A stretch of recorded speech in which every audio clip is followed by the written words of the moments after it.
saya berpendapat bahawa ini ramai yang kata belanjawan ini belanjawan yang bertanggungjawab, belanjawan yang tidak flashy, belanjawan yang tidak ada sesuatu yang boleh ditakrifkan sebagai gula-gula sangatlah, walaupun bantuan tunai, rahmah dan sebagainya ada peningkatan, tetapi tidaklah dikatakan sebagai belanjawan yang populis. Bukanlah headline dia. Saya rasa banyak sebab, tetapi antara sebab fiscal discipline, tapi yang kedua, we are out of the election cycle and pandemic cycle. Orang kena ingat, belanjawan sebelum ini, sama ada belanjawan di bawah Mak Sabri, di bawah Tan Sri Mahyudin, adalah belanjawan yang dibuat waktu pandemik. So that's why dia nampak populis dan dia datang dekat dengan election cycle. So kali ni PMX dia tak ada perkiraan politik sangat, sebab Pilihan Raya Negeri dah selesai, dia ada 4 tahun lagi untuk mentadbir. So dia mengambil keputusan bahawa tak perlu kita flashy, tak perlu kita populis dalam belanjawan kali ini. Kita buat belanjawan yang sensible. Sensible. So dari segi political economy ataupun perkiraan politik dalam menentukan belanjawan, it is one of a prime minister that says I have a bit of time dan saya nak memberi isyarat. Sebab itulah saya berpendapat bahawa the missed goal here was GST. Sebab kalau tujuan adalah untuk meningkatkan pendapatan kerajaan, sayugia GST perlu diumumkan ataupun at least isyarat GST disebut bahawa ia akan datang, tetapi langsung tidak ada. Dan Syaril take note penggunaan bahasa perkataan sayugia. Saya ambil nota terhadap apa yang digunakan itu, istilah tersebut, dan kritikan membina KJ ini juga dibuat oleh beberapa pemerhati lain, terutamanya Ketua Pegawai Eksekutif Ideas Dr. Trishayo dengan saya ni okey. Ideas tu dia lebih libertarian sikit tapi tak apa. Dia juga bertanya kenapa tidak lebih agresif lah, barangkali dalam mengumumkan pengenalan semula cukai barangan dan perkhidmatan GST.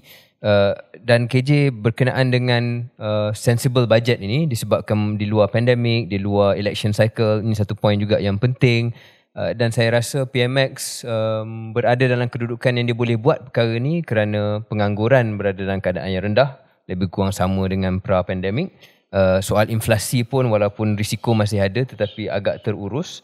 Jadi dua indikator utama untuk membolehkan dia kata kita kembali kepada zaman bajet belanjawan yang lebih normal, yang tidak terlalu populis, yang tidak terlalu banyak goodies, adalah dua indikator ini. Pengangguran menurun dan juga inflasi terkawal. Dan beliau masuk ke dalam pejabat dalam keadaan perkara itu semakin lama semakin baik. Masalah dia satulah, ringgit. Itu belum selesai lagi macam mana dia nak uruskan indikator itu. But of the 3 big indicators, 2 indicators on track yang membolehkan dia lebih buat belanjawan yang lebih sensible lah. Minta maaf lah, nampak macam saya taksub kepada isu ini, tetapi nak expand ataupun nak memperluaskan base percukaian kita. Sekarang ni PM, sebab saya try to figure out, saya cuba nak memahami falsafah PM. Sebab falsafah PM adalah dia faham, dan PM pernah cakap dalam parlimen, malah dia pernah cakap kepada saya sendiri bahawa dia percaya dan dia yakin bahawa sistem percukaian yang paling cekap dan efisien adalah GST. He said that. He said that clearly in parliament, dan he said that to me also. Tetapi dia kata dia tak nak bebankan rakyat. Sebab bagi beliau GST ni masih lagi adalah sesuatu yang agak regresif. Saya punya rejoinder ataupun saya punya hujah balas adalah dia memang ada unsur regresif. Maksudnya cukai ini kena kepada semua, tak kiralah tahap pendapatan mereka. Tetapi kalau kita mengamalkan GST seperti mana yang diperkenalkan zaman Datuk Seri Najib dulu, you can reduce the regressiveness of the GST by having so many items dalam senarai yang dikecualikan ataupun senarai yang zero rated. Sebenarnya saya pernah cakap kepada Syaril, kita antara negara yang senarai pengecualian yang paling besar dalam dunia sewaktu pengenalan GST. Dan saya masih lagi berpendapat bahawa it is the most not just efficient tetapi with exclusion list yang mencukupi dan menyeluruh fair way to do this, a consumption tax. akan ada yang tak setujulah. Bukankah KJ yang tak setuju akan kata beza GST dengan SST ni ialah macam KJ dah bayangkan, dia ada exemption list lah, dia ada negative list, maknanya semua benda kena kecuali senarai ini. Berbanding dengan mungkin SST, semua benda tak kena kecuali senarai. So di situ saja dah membuatkan walaupun KJ kata kita boleh panjangkan senarai dan sebagainya, more things will get taxed and ordinary GST. people. Yeah, of course. That's why GST is not revenue neutral.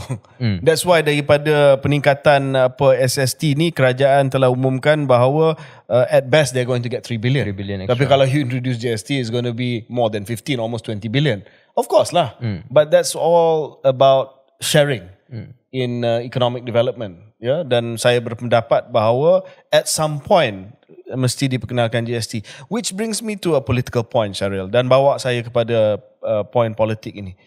Ada orang dalam kerajaan yang tak suka GST lah, sebab dia memberi kesan kepada voter base mereka. Sebab GST ni cukai yang efisien. Jadi usaha untuk tidak membayar cukai ni, semua orang faham apa yang KJ cakap. Yang tidak membayar cukai ni memang menyebabkan GST ni menjadi sesuatu yang tak popular. We know for a fact that it's easy to run from SST. Perkara ni dah diumumkan, tetapi bila ada GST, oleh kerana di setiap peringkat mesti dicukai dan kita dapat pembayaran, you can claim balik, tetapi dia tak boleh lari sebab benda tu dah ada dalam sistem. So saya rasa ini juga adalah perkiraan Perdana Menteri. Sebab blok yang sangat memberi sokongan kepada beliau ini sinonim dengan orang yang tak suka GST. Dan satu lagi benda political, Syaril, is sometimes when you vilify something so much, A, B, C, D, E, GST ni menjadi benda yang sangat-sangat teruk, durjana ni. I think it makes it very difficult to... I don't know about that KJ. Sebab banyak benda yang didurjanakan dulu sekarang ni okey je. So mungkin itu bukan sebabnya. Tak adalah, because saya nampak macam contoh, kenapa PM terpaksa jelaskan kalau saya menang hari ni, esok minyak akan turun. Dan dia rasa mungkin kalau dia introduce GST, dia terpaksa nak jelaskan sekali lagi. This backtrack. So dia tak nak juga terlalu banyak backtrack. Macam Syaril kata tadi, memang dah banyak backtrack, tetapi ini antara backtrack yang paling besar lah. Terutamanya bila kena tengok Mak Maslan sebagai Timbalan Menteri Kewangan, dah lah kena tengok muka dia, tiba-tiba perkenalkan GST balik. You can imagine the pantun that Mak Maslan will come up with GST. Dia dah ada senarai panjang. Dia tunggu ni, Mak Maslan tunggu ni dengan GST punya pantun. This is, Empire Strikes Back. Mak Maslan Strikes Back. This is redemption song. Redemption song for Mak Maslan. So saya rasa itu. Yang kedua, nak berbalik pada poin pertama KJ, I think need to clarify supaya tak ada orang salah faham. KJ bukan mengatakan ada satu kaum secara keseluruhannya yang tak sokong GST, tapi akan ada certain interest groups lah.